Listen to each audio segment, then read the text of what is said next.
1,3410 രൂപയാണ് ഈ ഒരു വണ്ടിക്ക് നമുക്ക് ആ ഒരു ടോട്ടൽ കോസ്റ്റ് ആയിരിക്കുന്നത്. എന്തായാലും ഷിജിൻ്റെ വർക്ക്ഷോപ്പ് വരുന്നത് തിരുവനന്തപുരം ജില്ലയിൽ കടയ്ക്കാവൂർ, ആറ്റിങ്ങലിനടുത്തുള്ള കടയ്ക്കാവൂരാണ്. ഗൂഗിൾ മാപ്പിൽ നിങ്ങൾ ജസ്റ്റ് ബുള്ളറ്റ് സോൺ കടയ്ക്കാവൂർ എന്ന് സെർച്ച് ചെയ്ത് കഴിഞ്ഞാൽ നിങ്ങൾക്ക് ലൊക്കേഷൻ കിട്ടുന്നതാണ്. കൂടാതെ ഷിജിൻ്റെ നമ്പർ ഇപ്പോൾ നിങ്ങൾ സ്ക്രീനിൽ കാണുന്നുണ്ട്. ഇതിൽ വിളിച്ച് ചോദിച്ചാലും നിങ്ങൾക്ക് അതിന് റെസ്പോണ്ട് ചെയ്യുന്നതാണ്. അതുപോലെ തന്നെയാണ് ഇൻസ്റ്റയിലായിക്കോട്ടെ FBയിലായിക്കോട്ടെ നിങ്ങൾ കമൻറ്റ് ഇടുന്നതിലൊക്കെ തന്നെ ഞാൻ ഷിജിൻ്റെയും ടാഗ് ചെയ്യുന്നുണ്ട്. അതുകൊണ്ട് തന്നെ ഡയറക്റ്റ് ഫേസ്ബുക്കിലായിക്കോട്ടെ, ഇനി അതല്ല ഇൻസ്റ്റയിലാണെങ്കിലും മെസ്സേജ് അയച്ചാലും റെസ്പോണ്ട് ചെയ്താണ്. പിന്നെ കുറച്ച് തിരക്കുകളുണ്ടെങ്കിൽ ഡിലേ ആവും അല്ലേ? ആ ഒരു കുറച്ച്, അതായത് മുന്നേ ഞാൻ പറഞ്ഞുകൊണ്ടിരുന്ന 2 മാസം ടൈം, 1.5-2 മാസമാണ്. ഇപ്പോൾ നമുക്കത് പോരാ, ഒരു 3 മാസം ടൈമെങ്കിലും വേണം. അത് വേറൊന്നും കൊണ്ടല്ല, ഞാൻ സെയിം സ്ഥലത്ത് തന്നെയാണ് പെയിന്റിങ്ങിനും പ്ലാറ്റിനും കൊടുക്കുന്നത്.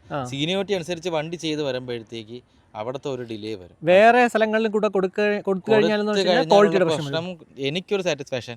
പിന്നെ ഈ ഒരു ക്വാളിറ്റി ചിലപ്പോൾ അവരെ വർക്ക് വരത്തില്ല.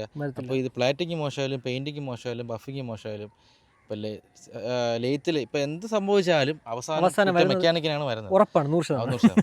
അപ്പൊ അതുകൊണ്ട് നമ്മൾ അത്രയും ഇതായിട്ടുള്ള സ്ഥലത്താണ് കൊടുക്കാറുള്ളത്. അപ്പൊ എന്തായാലും 2 മാസം എന്നുള്ളത് ഒരു 3 മാസം ചെറിയൊരു ഡിലേ ആണ്. പൊതുവേ നോർമലി നിങ്ങളിപ്പോൾ രജിസ്ട്രേഷൻ എവിടെ ചോദിച്ചാലും ഇതേപോലെ പറയും, 6 മാസമൊക്കെ ആയിരിക്കും പറയുന്നത് അല്ലേ? ഞാൻ മുന്നേ 1 മാസത്തിന് വണ്ടി ഇറക്കി കൊടുക്കുമായിരുന്നു. പക്ഷേ ഇപ്പോൾ തിരക്ക് കാരണം പറ്റുന്നില്ല. പിന്നെ മെയിൻലി ഇപ്പോൾ രജിസ്റ്റർ ഒരു വണ്ടി കൊണ്ടുവന്നു, ചിലപ്പോൾ 2 ദിവസം കഴിഞ്ഞ് വണ്ടി ഫുള്ള് പൊളിക്കാം എന്ന് പറഞ്ഞ് നിൽക്കുമ്പോഴത്തേക്ക് നമ്മുടെ ലൊക്കാലിറ്റിയിലുള്ള പണികളുണ്ട്, ഇത് കയറി വരുമ്പോൾ നമുക്ക് ചെയ്യാതിരിക്കാൻ പറ്റത്തില്ല. അപ്പോൾ ഈ ഇരിക്കുന്ന വണ്ടികൾ നീങ്ങി പോകും. അപ്പോൾ അതിൻ്റെയൊക്കെ ഒരു ബുദ്ധിമുട്ടുണ്ട്, എല്ലാവരും ഒന്ന് മനസ്സിലാക്കണം. അപ്പോൾ അത്രയേ ഉള്ളൂ. എന്തായാലും ഉറപ്പായിട്ടും നിങ്ങൾക്ക് ബുള്ളറ്റ് റിലേറ്റഡ് ആയിട്ടുള്ള സംശയങ്ങളായിക്കോട്ടെ, ഇനി അതല്ല നിങ്ങൾക്ക് എന്തെങ്കിലുമൊക്കെ ബുള്ളറ്റിന് ഇഷ്യൂസ് ഉണ്ടെങ്കിലും, ഇനി അതല്ല റീസ്റ്റോറേഷനും എന്തിനും ഷിജിനെ കോൺടാക്ട് ചെയ്യാവുന്നതാണ്. ധൈര്യമായിട്ട് വിളിക്കുക. ഒരുപാട് പേര് കംപ്ലയിൻറ്റ്സ് അറിയാനായിട്ട് വിളിക്കുന്നുണ്ട്. എനിക്ക് അറിയാവുന്ന കാര്യങ്ങൾ ഞാൻ പറഞ്ഞു കൊടുക്കാറുണ്ട്. അത്രേ ഉള്ളൂ.